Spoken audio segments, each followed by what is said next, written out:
Iran को पता चल गया है कि अब अमेरिका सीरियस है।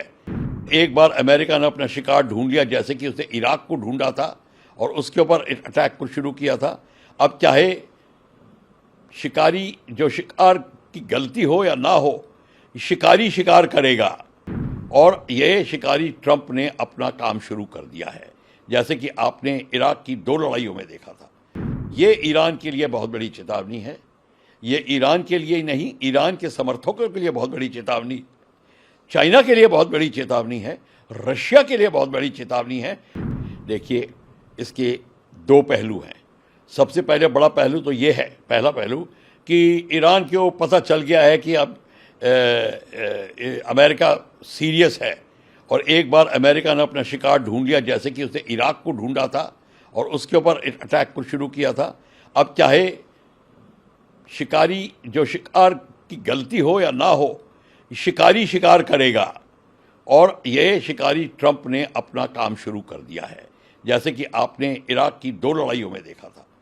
अब ये लड़ाई कहाँ रुकती है वो दूसरी बात है। फिलहाल अटैक करके और डिस्ट्रॉय करके मेरे ख्याल से इतना डिस्ट्रॉय हो गया होगा कि अब वो ठीक होने में बहुत समय लगाएगा।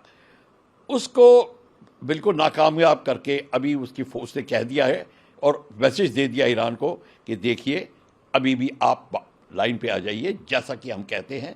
इसके बाद मैं अभी कोई मिलिट्री एक्शन नहीं और कर रहा, पर अगर आपने नहीं किया तो मैं कह नहीं सकता। कहने का मतलब है कि उसने चेतावनी दे दी है कि अभी भी आप बाज आ जाओ, सिंपल शब्दों में। तो ये ईरान के लिए बहुत बड़ी चेतावनी है। ये ईरान के लिए ही नहीं, ईरान के समर्थकों के लिए बहुत बड़ी चेतावनी, चाइना के लिए बहुत बड़ी चेतावनी है, रशिया के लिए बहुत बड़ी चेतावनी है, जो दोनों ईरान को सपोर्ट कर रहे हैं। और इस समय इजराइल को पता चल गया है कि अमेरिका उसके साथ में है। ये दूसरी बात है। और अमेरिका, इजराइल के समर्थकों को और सबको पता चल गया है। पर अब वर्ल्ड जो है एक किस्म से 2 पहलुओं में डिवाइड होता नजर आ रहा है। एक है चाइनीज रशिया लॉबी और एक है अमेरिका एंड एलाइज की लॉबी। इसके ऐसे करने से अमेरिका के और भी कई प्रॉब्लम सॉल्व होते हैं, जैसे कि नेटो कंट्रीज़ के साथ में दोबारा उसका आकर्षण होना, दोबारा वो उनके साथ में साझेदारी बननी जो टूटती जा रही थी, वो भी अब देखने में मिलेगी। अब देखेंगे कि जितने कि इजराइल के सपोर्टर नेटो नेशन में हैं और इत्यादि, वो भी अमेरिका के सपोर्टर बन जाएंगे। ये इसका दूर का खेल है अमेरिका का। पर इस सब को लेकर भी एक दूसरा पहलू मैं ये बताना चाहता हूँ कि जिनीवा कन्वेंशन के तहत एक न्यूक्लियर पावर प्लांट, एक डैम और जो डाइक्स होती हैं, जो कि नेदरलैंड में समुद्र को रोकने के लिए दीवार बनाई जाती है, उनके ऊपर अटैक करना प्रबंधित है। मतलब उसके ऊपर अटैक नहीं कर सकते, टोटली बैंड है। उसको डेंजरस फोर्सेस कहते हैं। तो बशर्ते कि वो न्यूक्लियर पावर प्लांट लड़ाई में ना इस्तेमाल हो, मतलब कि उसमें वहाँ से कोई वेपन्स नहीं लॉन्च हो रहे। लड़ाई हो रही है, पर अगर उस न्यूक्लियर पावर प्लांट के ऊपर कोई वेपन्स नहीं लगाए गए हैं, तब उसको अटैक नहीं करना। ये एक बहुत गूढ़ बात है, बहुत कम लोगों को ये पता है। और इसके तहत अमेरिका को एक जिसको कहते हैं उसके ऊपर केस लगाया जा सकता है इंटरनेशनल क्रिमिनल कोर्ट के ऊपर कि उसने डेंजरस फोर्स के ऊपर अटैक किया है। कोई उसके ऊपर कोई वेपन नहीं था, वहाँ से कोई मिसाइल नहीं लॉन्च हो रही थी। तो ये एक अलग चीज़ है। और अमेरिका की और ईरान की लड़ाई थी ही नहीं। तो ये इसने ओपनिंग शॉट में जो ये कार्यक्रम किया है, इसकी जवाबदारी अमेरिका करेगा, बशर्ते लोगों में इतनी हिम्मत है कि उसको इंटरनेशनल क्रिमिनल कोर्ट में ले जाएं। ये दूसरा पहलू है। पर सबसे बड़ी अब बात है, चीन को देखना है। अगली अब खबरें आएंगी, चीन का रिएक्शन क्या है, जी का ट्वीट क्या आएगा, पुतिन का ट्वीट क्या आएगा, वो क्या कहते हैं, और उसके हिसाब से बात चलेगी।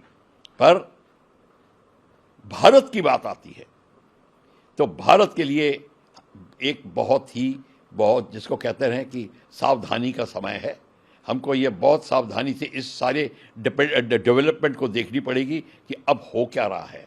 भारत का दोस्त है ईरान, भारत का दोस्त है इजराइल, दोनों हमारे दोस्त हैं। और दोस्त का मतलब काम आते हैं दोनों। हमारा ऑयल सप्लाई के लिए है और ट्रेड है, और हमारे सांस्कृतिक कनेक्शन है ईरान के साथ में। और इज़राइल हमारा क्लोज फ्रेंड है, जिसको कहते हैं इमोशनल कनेक्ट इज़राइल के साथ में है। इज़राइल, हमारे लोग इज़राइल में बसे हुए हैं, ये भी बात है। तो ये सब दोनों पहलू को रख के भारत को भी एक बहुत ही सोच विचार करके अब काम करना पड़ेगा। भारत की जो प्रेजेंट नीति है उसके ऊपर वो अमल करेंगे, और मेरे ख्याल से personalities like prime minister Modi इस बात को थोड़ा उठाएंगे दोनों खेमों पे कि भाई अब किस तरीके से लड़ाई का आप साव अंत करिए और उसको नीचे लाइए।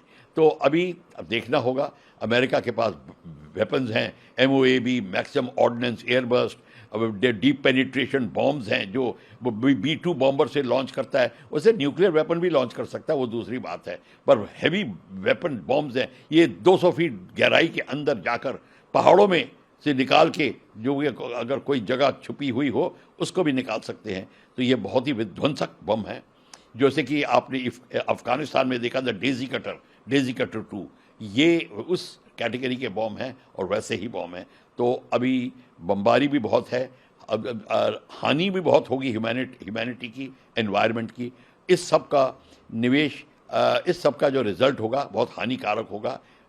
अच्छा हो कि कोई इनका बीच बचाव कर पाए और ईरान इजराइल को साझेदारी की टेबल पे बैठाया जाए और नेगोशिएशन शुरू की जाए।